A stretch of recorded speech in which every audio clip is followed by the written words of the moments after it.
The Assistant Chief Information Protection for the wing, I deal with all the clearances, a lot of the storage classified information, and helping people out understand exactly how that works. Today I'm going to cover information security, insider threat, unauthorized disclosure, and then finally I'm going to wrap everything up with OPSEC. So starting with everything, the introduction to information security. These are the things we're going to talk about, is to define the purpose and phases of information security program, classification process, safeguarding and dissemination, declassification and destruction, and then lastly we're going to talk about the different types of security incidents. The mission statement, in a way, for the Information Protection Office is to promote the proper and effective way to classify, protect, share, apply applicable downgrading and appropriate declassification instructions, and use authorized destruction methods for official information, which requires protection for the interest of national security. Key word is national security here. So these are the 5 phases: classification, safeguarding, dissemination, declassification, and destruction. To start off with, classification, how is it created? One of the main ways that it's created is through original classification authority. This is not necessarily a person, but it's an assigned position. This person has some training to be able to make that determination of what level of classification based off of the threat to national security that information actually poses. The other one we're pretty familiar with is derivative classifiers. One thing that we kind of put in the back of our minds and don't think too much is that it's actually a responsibility. It's an assumed responsibility of all cleared personnel. All cleared personnel, that's everybody that's in this room. It's an assumed responsibility. They may not be appointed in writing, but it is an assumed responsibility. Derivative classifiers actually pull information from what the original classification authority comes out with, the source documentation, or through security classification guides, figure out what level of classification their compiled information that they put together actually sits at. So speaking about cleared employees, everyone that's in this room is cleared. The way you find out if it's a cleared person is, or if they're authorized to look at this stuff, is based off of the 3 little golden factors here. Do they have a clearance with that proper eligibility to look at that information? Do they have the need to know, which is probably the most important and hardest one for some people to kind of figure out, like, do they actually need to know that information? And then lastly, have they signed a non-disclosure agreement? Everyone in this room has signed a non-disclosure agreement and has a clearance. The only thing that I'm not 100% sure is, do you guys need to know certain specific stuff? And that kind of lies on an authoritative figure to say, yes, this person does. So again, that is your golden key to get access. A need to know, signed NDA, and the proper eligibility to look at that information. So, since we're all cleared personnel, it's everyone's responsibility to make sure only authorized people are allowed to look at that information. So, when you're in doubt, raise the flag. Say, no, let me go talk to my security manager and find out if, yes, this person is authorized or not. Or if you're the one that's making that decision and you're a little shaky about it, probably err on the side of caution. No, you probably shouldn't.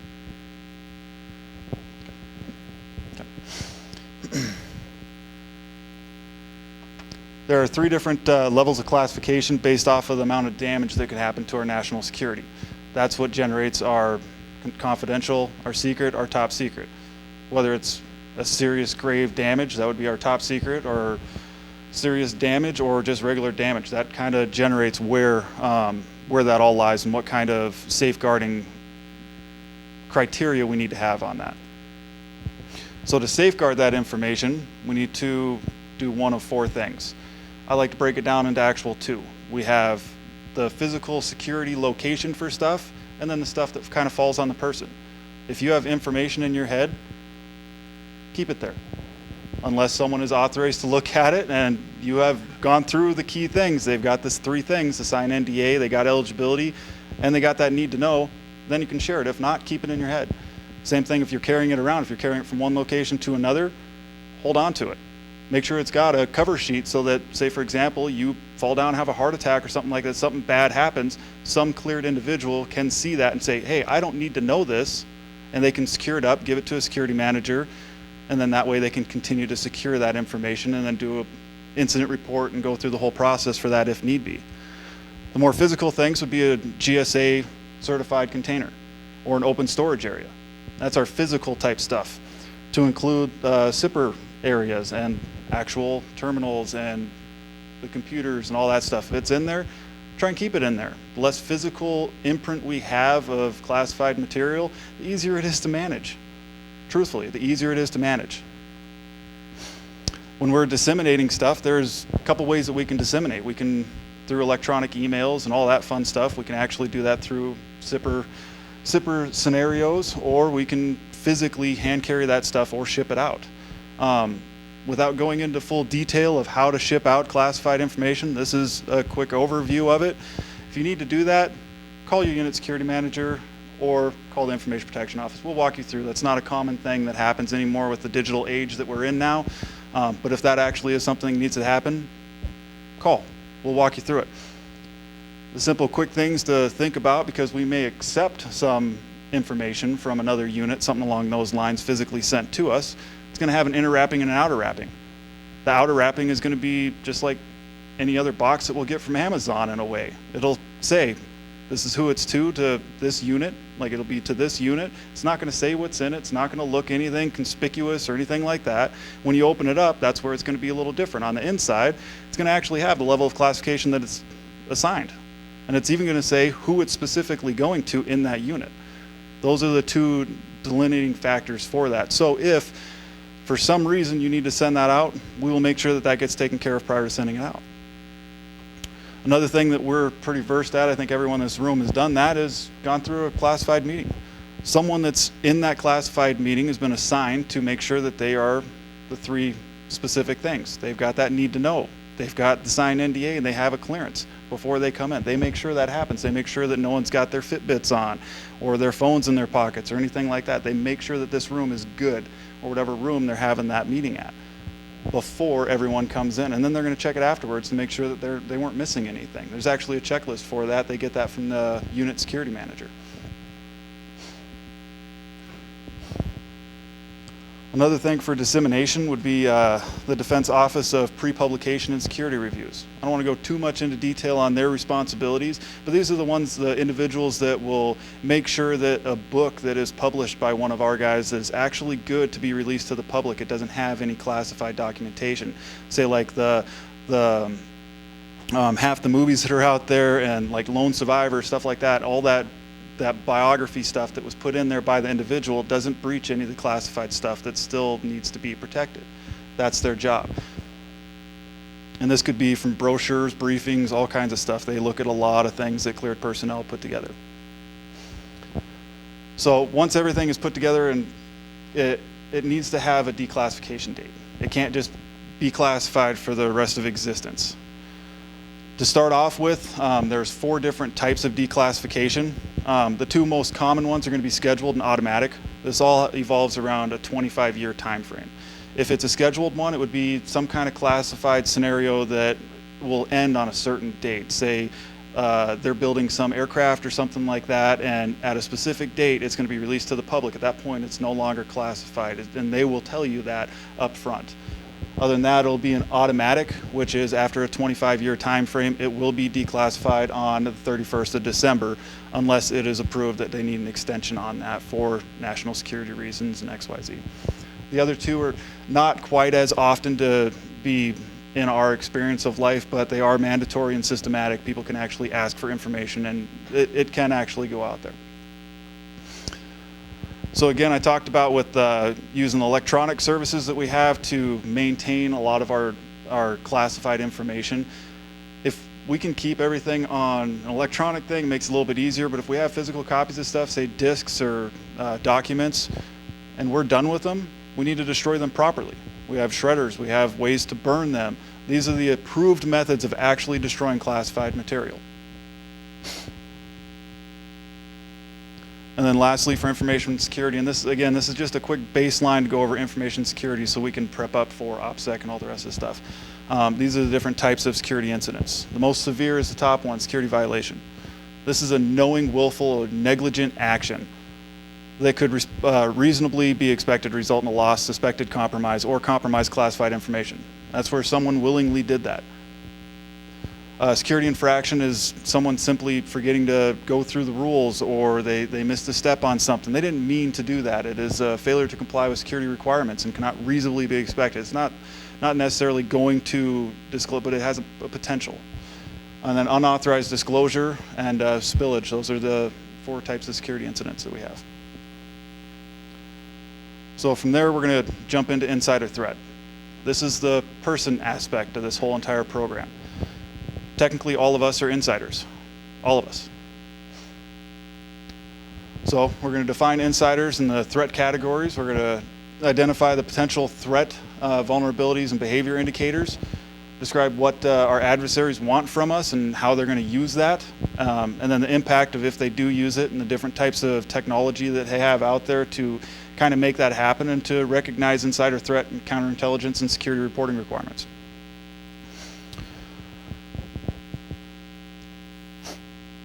So for insider threats, it's not something that just happens. Someone doesn't just come in with the intent to, I'm going to leak out all this information. It's something that's developed over time. Someone gets in a bad way and they start having financial difficulties, or a whole, like, life happens, and they're not getting better from what life happens. They're not correcting it in a healthy manner.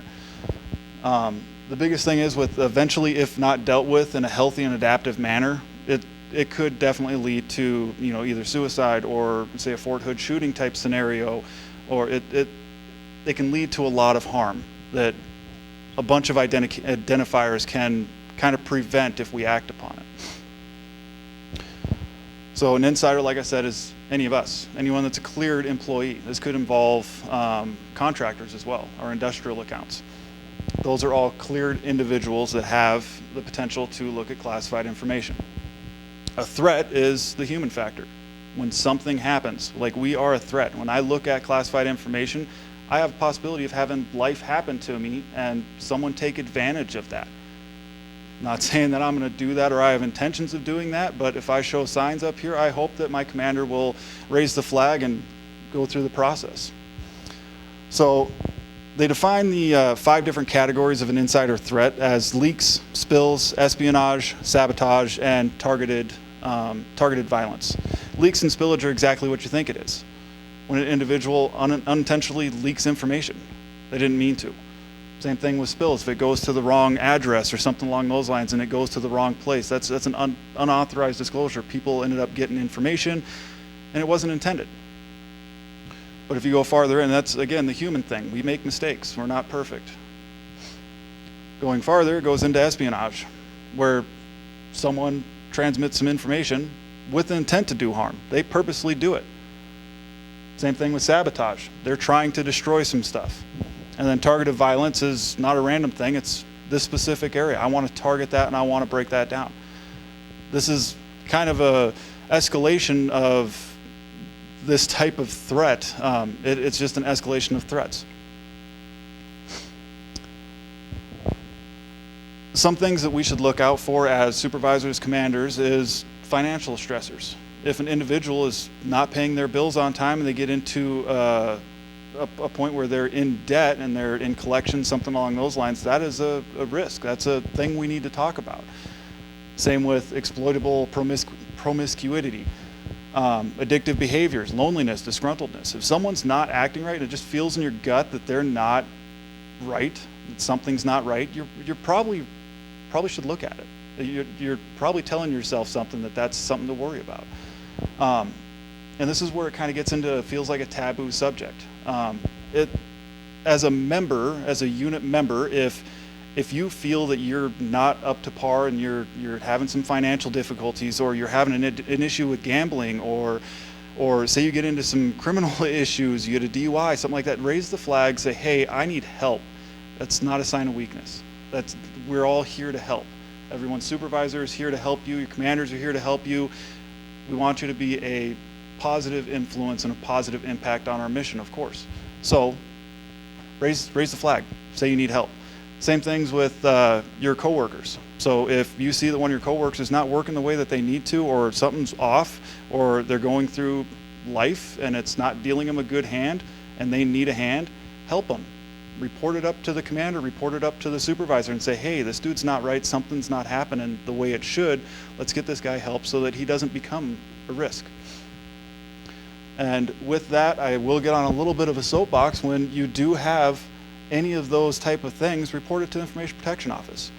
We can help out. We have a lot of resources to take care of that. It's actually a requirement to report that, to self-report.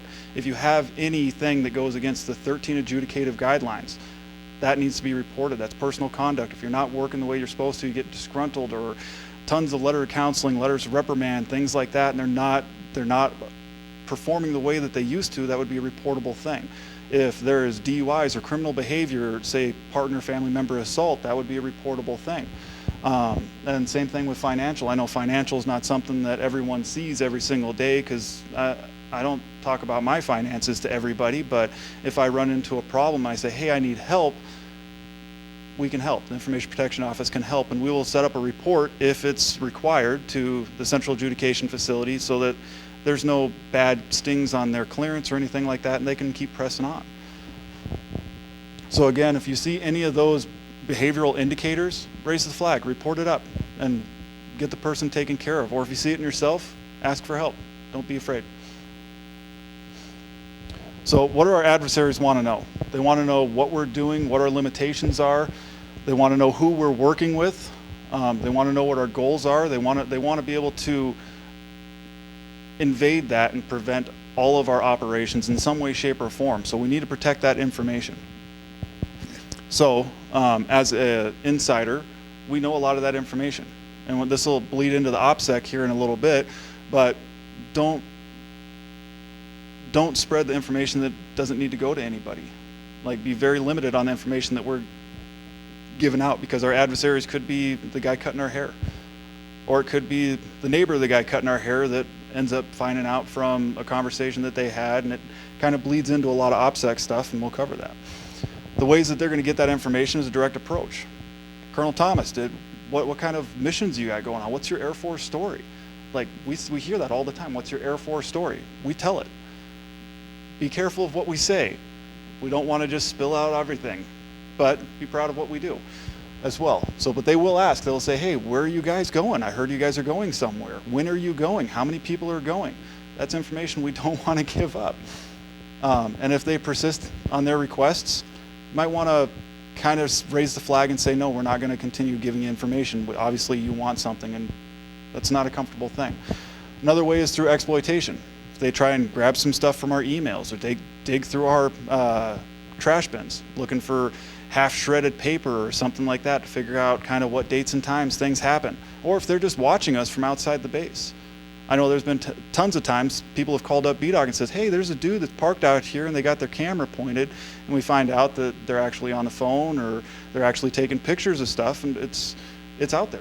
We know there's people that are looking at us. Like, when we wear this uniform, people see it, and there are some people that don't like our uniform. And then elicitation. They're trying to discreetly gather that information is another way for them to do that. And then, of course, like I said, we're in a modern age where technology is huge. It is changing every single day. It seems like just 2 weeks ago I heard about TikTok being a thing. Like, it's out there. There's people out there that will use those systems to gather information. When someone posts something on Facebook, they will take that picture and try and decipher every single bit, where it's at, what location it's at. All that information is on the web. We need to be careful what we do with that information and what we put out there. So how can you kind of mitigate that? Be careful of what you post.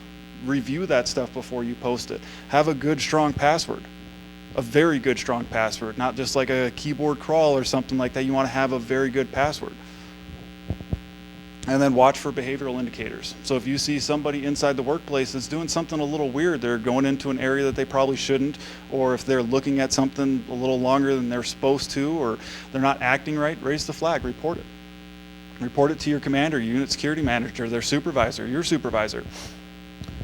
Some other computer indicators that should raise some suspicion would be if someone actually doesn't have access to it, and say they jump onto my computer and they're on my card and they start looking into stuff. That's kind of a no-no.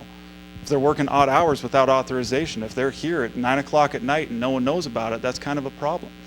If they're copying classified or proprietary information and they're not supposed to, that's a problem. All this stuff, we need to be reporting. Report to your unit security manager, report to your commander, report to the owner of that information, because there could be a leak or some kind of stuff like that that goes along with it that we need to make sure doesn't get pushed out to anybody.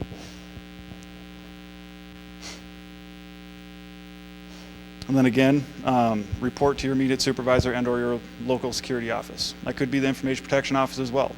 If you're unit security manager and you don't know who your unit security manager is, call the IP office, call the commander.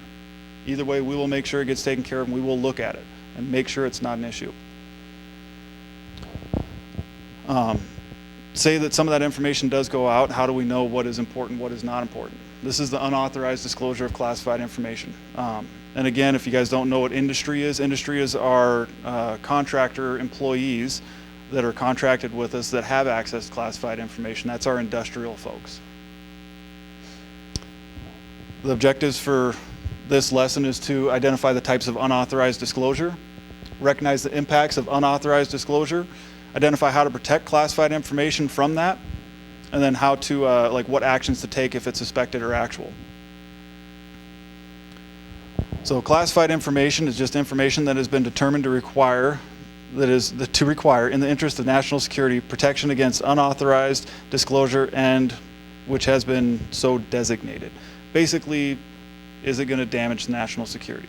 If it's information that's going to damage national security, they're going to say it's classified information.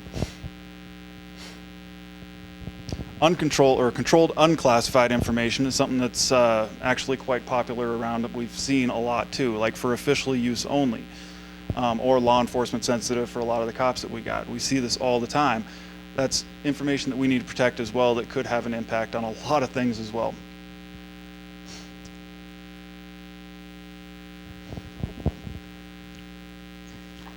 So we talked about we talked about us as being insider threats, potential insider threat, but who is an uncleared person? Again, we have the three things that we need to have access. If I don't have the need to know, I am no longer a cleared person for that information. So you need to be careful of who we're giving that information to. It needs to have those three things: your eligibility, your need to know, and your signed NDA. If they don't have it, they're not getting access to it and they're not cleared to look at it. Remember, it's our responsibility as owners of that information to make sure it doesn't get out to anybody who doesn't need it. And again, the types of disclosures that are out there, the leaks, spills, espionage, sabotage, targeted violence, those things I talked about earlier. It's the same exact concept for unauthorized disclosure. Those are the ways that it gets out.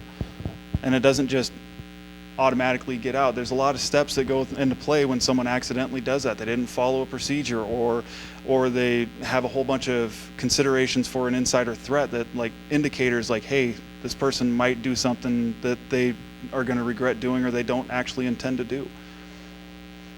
And of course, we know that there's damage that comes with it. Anything that deals with national security could have some impact on some operations that we have. Lives of airmen that are out there that are deployed, when they're coming home, things of that nature. We need to be very conscientious of the information that we have and the impacts that could have on a national level.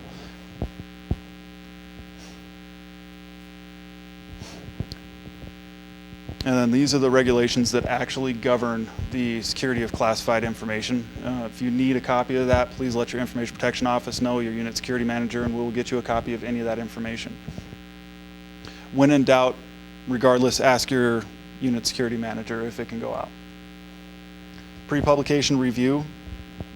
Again, that same office that reviews our stuff prior to it going out to the civilian market and things of those natures, they're going to make sure that it is appropriate to go out and it is cleared and it is no longer classified information, it's vetted, the whole 9 yards. They're going to take care of that. So the few steps that need to be taken is to protect your classified information from unauthorized disclosure is, of course, protect information. If you have it, keep it. Don't give it out to people who don't need it. If you're physically holding on to it, hold on to it. If you're securing it, make sure it's secured appropriately. If you have any suspected possibility of it, you want to notify your unit security manager. So say if you're walking around and you find a piece of paper on the ground and it's marked, secure that up. It is your responsibility at that point as a cleared individual, secure it up. Don't read it. Cover it up, secure it up, give it to your unit security manager. We'll start that. Inform the information security office and the IT systems for anything that it was on. So if it was in a zipper terminal, or say someone emailed you something through a zipper terminal and it came up on your nipper, that's a problem. If that happens, immediately make that call. Incident will be investigated, and if needed, we'll conduct a damage report and figure out what actually got out and what didn't. And make contact with the OCA and let them know this is what happened. And the last thing I'm going to talk about is OPSEC, operational security. Kind of touched on a little bit of it because a lot of this bleeds together. The definitions of OPSEC, critical information, and an OPSEC threat, part of the stuff we're going to talk about to include the purpose of OPSEC in the workspace, the means by which that our adversaries are going to collect that information, what they're going to do with that information, how we can protect controlled and classified information, and points of contact if there are OPSEC vulnerabilities, if you see something that's not quite right. So why now? Why are we doing this training now? There's been an increase in unauthorized disclosures of information. That's not a secret. If you look around and you see the news, CNN, Fox News, you see some stuff and you kind of like, how do they know some of this stuff? Or that seems like it's a little too much information. How do they know that? That's kind of why. Something was disclosed that shouldn't have been disclosed. So OPSEC is basically our adversaries being able to collect information. And with that little bits of information, it's not like the whole story. They're just going to get little bits of information. They'll be able to put it all together and be able to do something with it. They're not going to have the exact dates, the exact times for everything, but they're going to have enough information to be able to act upon. That's what we're trying to prevent. So Operation security is a capability that uses a process to preserve friendly, essential secrecy by identifying, controlling, and protecting critical information and indicators that would allow adversaries or potential adversaries to identify and exploit friendly vulnerabilities. So like I said, little bits and pieces to get a fuller picture to be able to step in there and prevent what we're doing. That's what OPSEC is about. So the purpose of it is to reduce those vulnerabilities for Air Force operations from adversary collection and exploitation. We just need to keep our information where it needs to be, to ourselves and not out and about, and try to limit how much is taken out. So of that information that's on this board, we got air show, location and dates, deployment dates and locations, ranks and promotions, and training dates.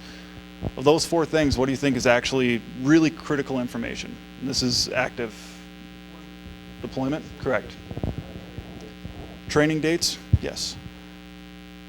So depending on the training dates and what kind of training it is, it could definitely be a critical thing, because that shows, hey, we're going to be doing something. Maybe there's some limitations on the operational side that we need to think about, or that actually says, hey, we're going to be minimum down on this time frame or something like that. But rank and promotion and air shows, that's not a critical thing. We actually send out all the information for air shows saying, hey, come join us. We're going to show you a trick. Like, we're going to show you some backflips and stuff.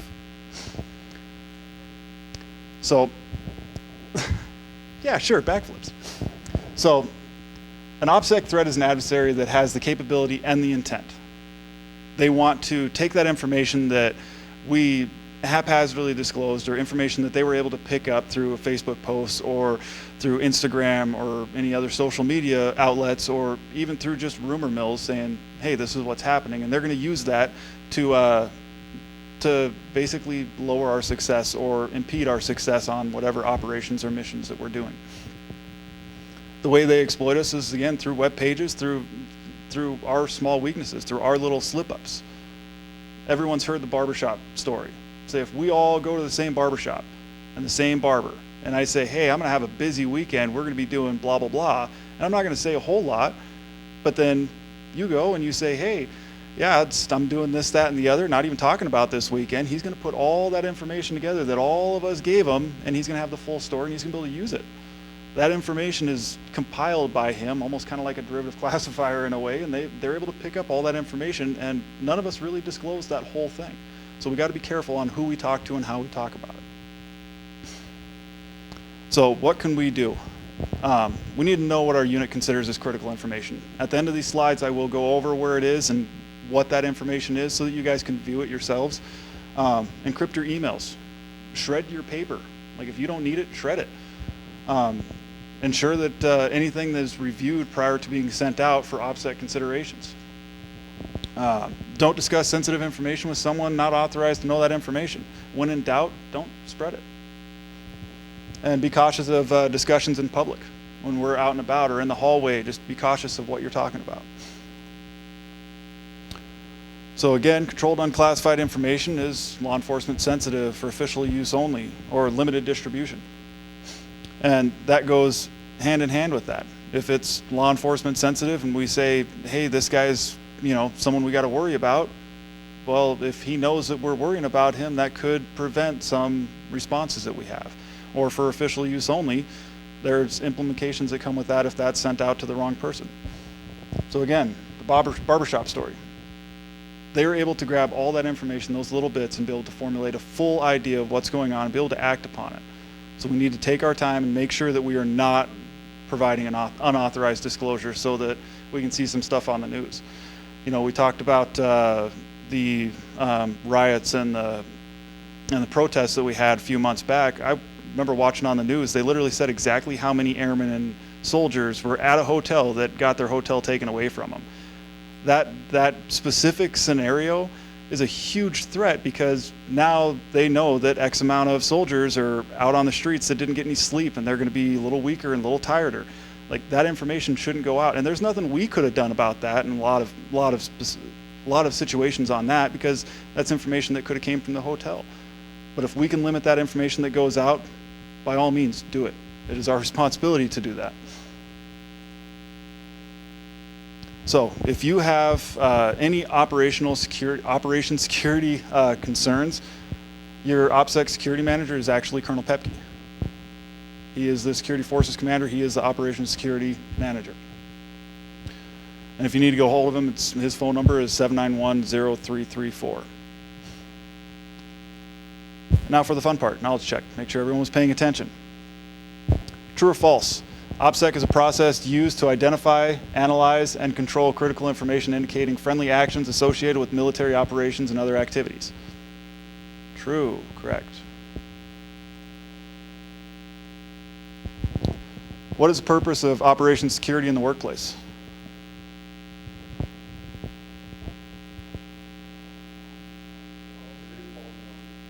Correct, reduce vulnerabilities.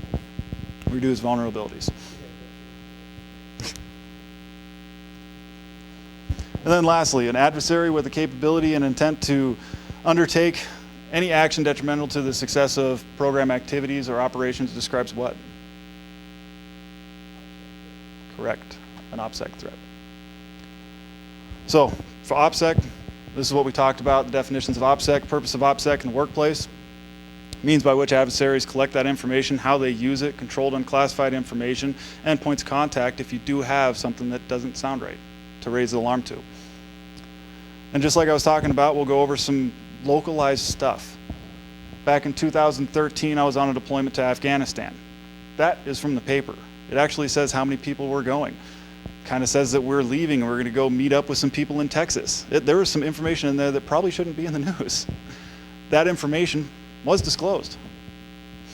They also have some other stuff that's on there, and I'll actually link to where this is at, and you guys can find this. This information is actually on our SharePoint to kind of give you awareness of what this is. Our critical information that we need to, just to give brass tacks what it is, our information that we need to protect is PII. People's socials, people's birth dates. It should be common sense. A lot of this stuff is common sense. We use it every day and don't think about it, but we're not conscientiously making sure that we take care of it. To include rosters, our recall rosters, like their addresses, who they are, who's important, our key personnel, like personnel training and qualifications, what we're capable of doing, our operational readiness, how many people are good to deploy, our mobilization and deployment, when we're deploying, who's all deploying, where they're going. That information we need to keep secret. Our employment, our schedules, our exercises, capabilities and limitations, all that stuff needs to be held pretty tight-knit. Even that little itty-bitty bit, like I was talking about with that barbershop story, even a little bit that we send out, someone else can give out another little bit, and someone else can give out another little bit. Before too long, that whole story's out, and enough for someone to do something about. All that information is actually on the SharePoint. Go to the SharePoint, highlight the wing programs, click down to OPSEC, On the right-hand side, OPSEC important documentation. You will have that little, it's a little brochure. It'll actually have all that information and a little bit more detail about that. So that is the whole briefing. Does anyone have any questions, comments?